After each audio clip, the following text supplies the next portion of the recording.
이주열 한국은행 총재는 국내 경기는 개선되는 모습을 보이고 있으나 회복세는 완만하다고 평가했습니다.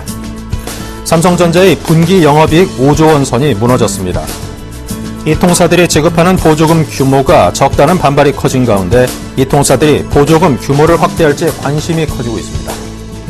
뱅콜렛 카카오를 통해 송금받을 수 있는 한도가 50만 원을 넘지 않을 것으로 보입니다. 시청자 여러분 안녕하십니까. 생경제 현장의 임동석입니다.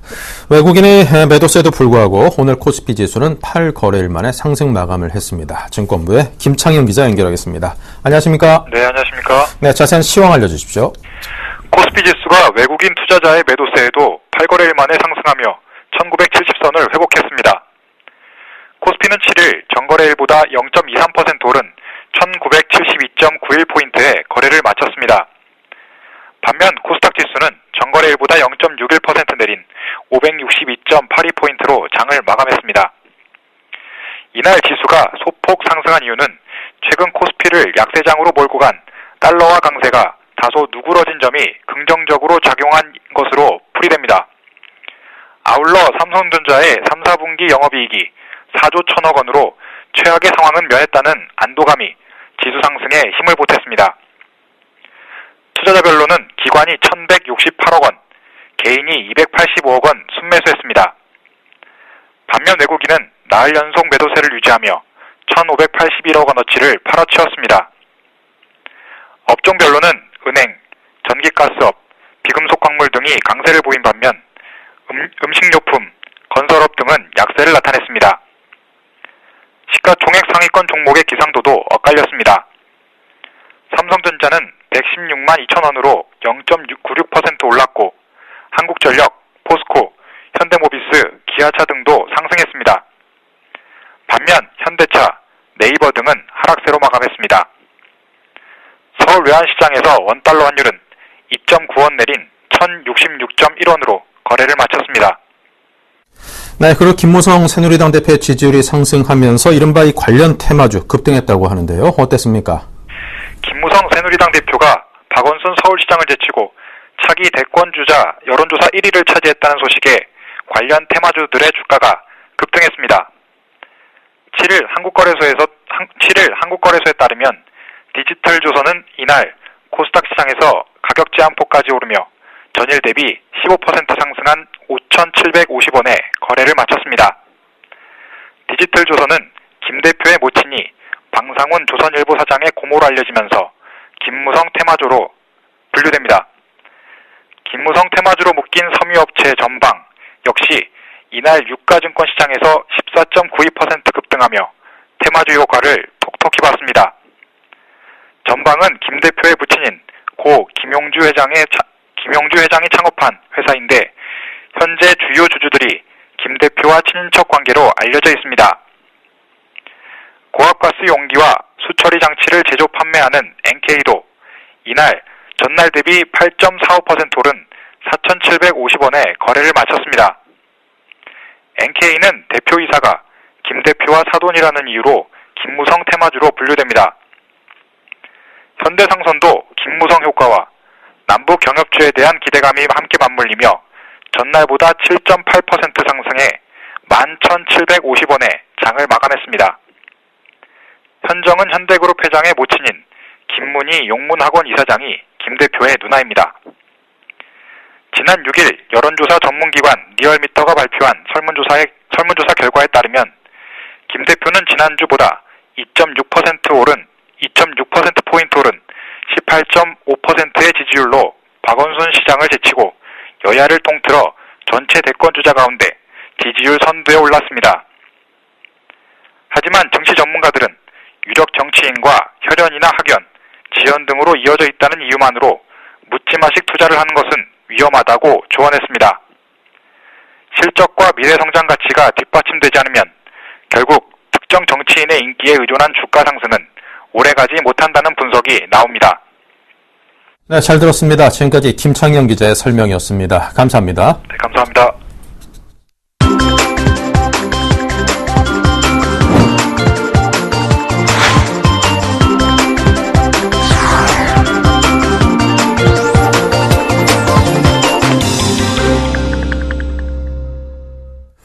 네, 오늘의 주요 뉴스입니다. 이주열 한국은행 총재는 국내 경기는 개선되는 모습을 보이고 있으나 회복세는 완만하다고 평가했습니다. 이 총재는 오늘 한은에 대한 국회 기획재정위원회의 국정감사에서 수출이 양호한 가운데 내수에서 소비가 다소 개선됐으나 설비 투자는 여전히 부진하다며 이런 평가를 제시했습니다. 이 총재는 국내 경기는 세계 경제 회복, 정부의 경제정책 효과 등으로 회복세를 이어갈 것으로 예상하고 향후 불안 요인으로는 지정학적 리스크와 기업 투자 심리 회복의 지연 가능성을 들었습니다. 삼성전자의 분기 영업이익 5조 원 선이 무너졌습니다. 영업이익률도 한 자릿수로 떨어졌습니다. 삼성전자는 3분기 실적이 매출 47조 원, 영업이익 4조 1천억 원으로 잠정 집계됐다고 공시했습니다. 간신히 4조 원대 턱걸이를 기록한 영업이익은 지난 2분기에 비해 43%, 사상 최대 실적을 기록했던 지난해 같은 분기에 비해서는 60%나 감소한 것입니다.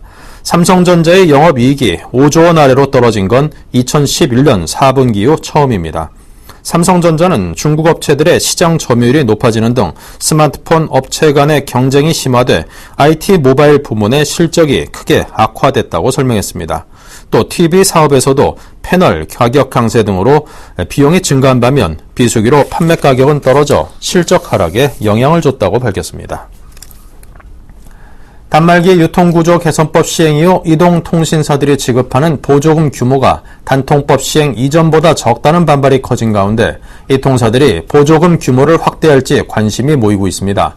단통법에 따라 한번 고시된 보조금은 최소 일주일간 유지해야 하는데 이 통사들이 지난 1일 보조금을 고시했기 때문에 이론적으로 내일부터 이를 변경할 수 있게 됩니다. 이에 따라 이 통사들이 보조금 조정 문제를 놓고 고심하고 있는 가운데 보조금 규모가 적다는 비판 여론이 거센데다 정부 역시 인상 필요성에 공감하고 있어 인상 가능성에 무게가 실리고 있습니다.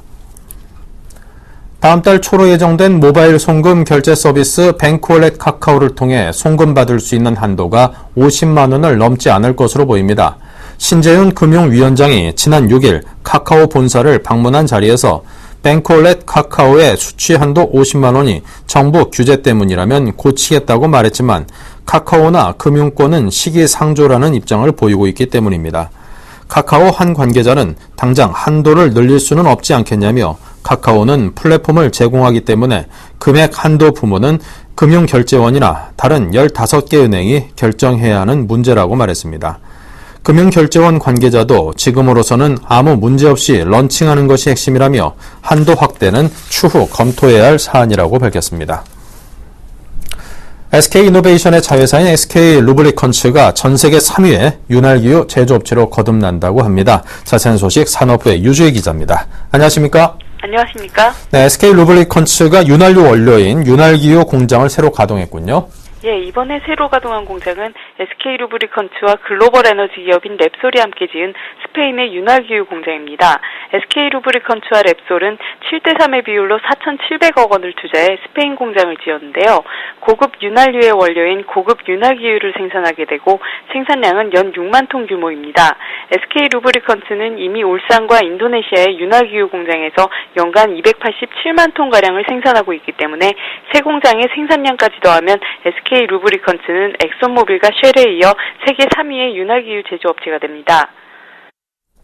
네, 자, 이 공장 가동에는 최태원 회장의 역할이 상당히 컸다고요. 말씀대로 최 회장이 지난 2011년 랩솔의 안토니오 브루파우 회장을 직접 만나 공장 설립을 직접 성사시켰는데요. 최 회장은 이전부터도 글로벌 파트너링 전략을 강조해왔습니다. 글로벌 파트너링은 전 세계 각 분야의 대표 기업과 협력해 각지의 합작 공장을 설립한다는 전략인데요. 글로벌 선도 기업들과 공생 관계를 맺으면서 SK의 단독 투자로 인한 위험 부담을 줄인다는 강점이 있습니다. 최 회장은 글로벌 파트너링의 일환으로 앞서도 SK이노베이션과 사우디아라비아 석유화학 업체인 사빅의 합작법인 설립을 이끌었고요. 중국 최대 국영 석유 기업인 시노펙과도 손을 잡았습니다. 네, 이번 공장 설립으로 인해서 SK루브리컨츠의 윤활유 사업의 가속도가 붙겠군요. 예, 이미 고급 윤활기유 시장만 놓고 보면 세계 점유율 1위입니다. 여기에 스페인 공장은 고급 윤활기유의 최대 시장인 유럽을 뚫는 생산기지 역할을 할 전망입니다. 앞서 SK루브리컨츠는 인도네시아 페르타미나, 일본 JX 에너지와의 합작 계약을 맺기도 했습니다. SK루브리컨츠는 이 밖에도 윤활기유뿐만 아니라 완제품인 윤활유 시장에서도 공격적인 행보를 보이고 있는데요. 국내에서 지크라는 브랜드명으로 윤활유 시장 1위를 차지하고 있는 데다 최근에는 아임지크라는 윤활유 전문 유통 매장을 열기도 했습니다. 네. 자, SK뿐만 아니라 다른 정유업체들도 윤활유 사업을 확대하고 있던데 그 이유와 함께 향후 전망이 어떤지 짚어주십시오. 예, 윤활유 시장 자체의 규모는 작지만 마진은 높기 때문인데요. 이 때문에 GS칼텍스가 킥스, S-오일이 S-오일7, 현대오일뱅크가 엑스티어라는 브랜드명으로 잇따라 윤활유 시장에 뛰어들었고요. 다국적 기업인 쉘이 얼마 전 국내에서 처음으로 자동차 윤활유 제품을 출시하기도 했습니다. 이 때문에 내수 시장에선 다소 경쟁이 격화된 측면이 있긴 하지만 최근에는 전 세계적으로 경기가 개선되면서 해외 산업용 윤활유, 자동차 윤활유 수요가 점차 늘어날 전망입니다. 네, 잘 들었습니다. 지금까지 산업부의 유주희 기자였습니다. 감사합니다. 감사합니다.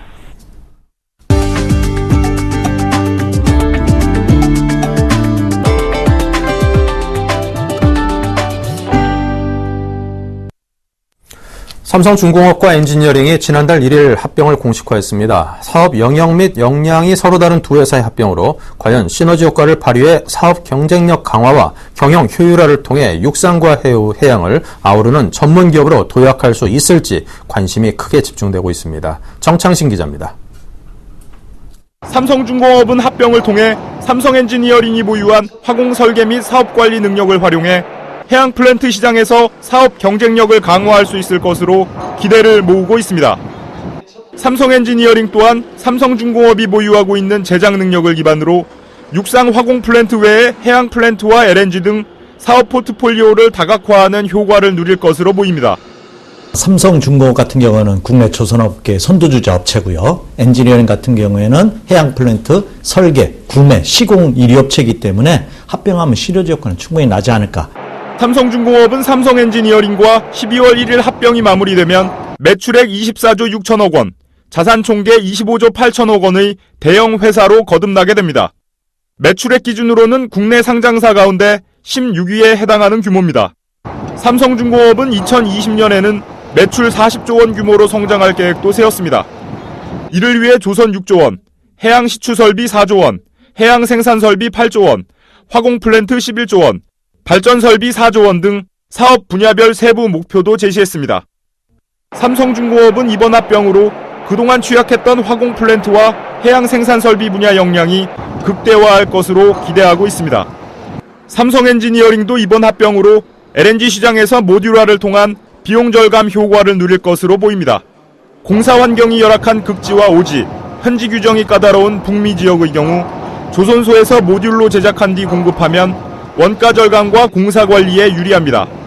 이 밖에도 삼성중공업이 보유하고 있는 제작 능력을 기반으로 해양 플랜트 시장에 신규 진입할 수 있을 것으로 보입니다. 삼성중공업과 삼성엔지니어링은 이번 합병으로 시너지 효과를 발휘해 글로벌 종합 플랜트 회사로 도약할 수 있을지 업계의 관심이 집중되고 있습니다. 서울경제TV 정창신입니다. 네, 최근 쇼핑이 기부로 이어지는 이른바 나눔 전용 매장들이 속속 생기고 있습니다. 내가 쓸 것을 아껴 남들과 나누는 것을 기부라고 생각해왔지만 소비 활동이 기부로 이어진다고 하니 한 번쯤은 들러보시는 것도 좋을 것 같습니다. 정홍규 기자가 다녀왔습니다. 지난 1일 대학로에서 한 커피 전문점의 개장 기념 행사가 열렸습니다. 흔히 볼 수 있는 커피 매장이지만 특별한 기념식을 가진 데는 그만한 이유가 있습니다. 이 매장은 수익의 일부를 지역사회에 환원하는 국내 최초의 이익공유형 커피 매장입니다. 커피, 음료, 텀블러 등 모든 품목당 300원씩을 적립해 기금을 조성하고 지역사회 발전과 청년 인재 육성에 사용할 예정입니다. 스타벅스 코리아는 이 매장을 통해 1년간 약 1억 원의 기금이 조성될 것으로 기대하고 있으며 기금이 부족할 경우 자사의 사회공헌 기금을 추가로 투입할 계획입니다. 지역사회의 긍정적인 변화와 장기적인 발전에 기여하기 위해서 매장 수익금의 일부를 지역사회에 환원하는 글로벌 스타벅스의 사회공헌 프로그램 모델입니다. 삼청동 카페거리 한복판에 위치한 붉은 벽돌의 건물. 이 건물 내외관 곳곳에는 나눔과 환경보호의 의미가 담겨 있습니다. 멋스러운 붉은 벽돌은 1940년대 창고 건물의 폐자재가 재활용됐고 매장 진열대와 옷걸이 등 대부분의 집기들도 재활용품으로 꾸려졌습니다. 판매되는 제품도 일반 가게와는 차이가 있습니다. 국내 유명 의류 브랜드에서 기부받은 제품과 판로를 찾기 어려운 신진 아티스트들의 재활용 패션 제품들을 저렴한 가격에 판매하고 수익금 전액은 시각장애 아동들을 위한 지원금으로 활용됩니다. 쇼핑이 기부로 이어지는 매장의 취지가 입소문을 타고 퍼져 지난달 15일 정식으로 문을 연 이곳에는 주중 600여 명, 주말 1200여 명의 고객이 몰리고 있습니다. 물건을 구매하면 제공되는 쇼핑백에도 나눔의 의미가 담겨 있습니다. 고객들이 다시 이곳을 방문할 때 기부 물품을 이 쇼핑백에 담아오면 나눔 캠페인에 동참할 수 있습니다. 반대로 기부 물품을 가져갈 때는 1,000원 이상 소정의 금액만 지불하면 됩니다.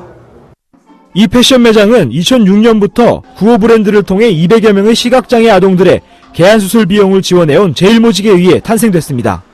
제일모직은 시각장애 아동 지원과 신진 아티스트 발굴 등 향후 사회공헌 활동을 이 매장을 중심으로 진행해 나갈 방침입니다.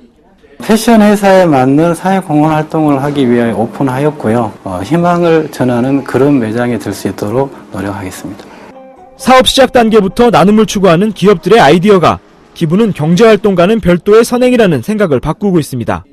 아직 초기이긴 하지만 판매와 공급, 소비 등 경제활동과 나눔을 동시에 추구할 수 있는 사회공헌 모델이 앞으로도 확산될 전망입니다.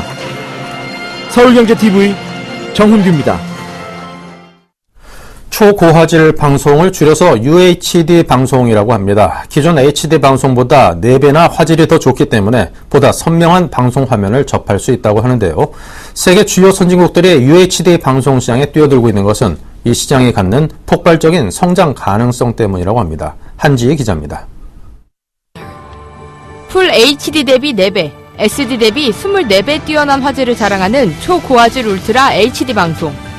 830만 화소와 10억 개의 색상 표현으로 피부 모공까지 표현한 선명한 화질이 시선을 사로잡습니다. 인터넷으로 TV 방송을 제공하는 IPTV 업체들의 IPTV 전용 UHD 셋톱박스를 설치하면 선명한 화질은 기본이고 화면 분할 기능으로 4개 채널을 한 화면에서 동시에 볼 수 있습니다. 지난 4월 케이블 TV 업계가 UHD 방송 상용화의 첫 테이프를 끄는 이후 IPTV 후발 주자인 LG U+까지 UHD 방송에 뛰어들었습니다. 이제 곧 방송과 영화 모든 분야에서 UHD 시대가 본격적으로 시작이 되고 저희는 UHD 방송은 기본이고 그에 더해서 기존의 고객이 TV를 시청하면서 느꼈던 여러 가지 불편이나 어려움 이런 모든 것들을 아주 잘 해결할 수 있는 새로운 혁신적인 서비스들을 많이 준비하였습니다. UHD 시장을 산업별로 나눠보면 현재 성장성이 가장 높은 분야는 TV입니다. 전 세계 TV 시장의 40% 가까이를 차지하고 있는 세계 1위, 2위 기업 삼성전자와 LG전자도 UHD TV를 선보였습니다. TV 제조사들이 초고화질로 무장한 UHD TV를 내놓기 시작하면서 국내 방송 서비스 업체들도 앞다퉈 UHD 방송 상용화 경쟁에 뛰어든 것입니다. 최근 한국방송통신전파진흥원이 10에서 50대 이상의 국민 200명을 대상으로 설문조사를 진행한 결과 UHD를 시청한 후 66.7%가 UHD TV를 구입할 의사가 있다고 답했습니다. 영상 압축 장비와 카메라 같은 방송 장비 분야도 UHD 실시간 방송이 가능할 정도로 기술 혁신이 이루어졌습니다. 지상파 방송사들의 경우 지난 6월 세계 최초로 시험 방송을 통해 브라질 월드컵 UHD 생중계에 성공했고 얼마 전 개최된 인천 아시안게임 개폐회식과 주요 경기도 UHD로 생중계했습니다. 현재는 한류 열풍을 이끈 드라마와 고품질 다큐멘터리도 초고화질 UHD로 제작하고 있습니다. 우리나라가 세계 UHD TV 시장 석권에 세계 최초로 UHD 방송 상용화에 성공하면서 차세대 UHD 방송 시장을 선점하기 위한 방송 서비스 업체들 간의 화질과 서비스 경쟁은 한층 치열해지고 있습니다. 서울경제TV 한지입니다. 네, 이상으로 생경제 현장을 마칩니다. 감사합니다.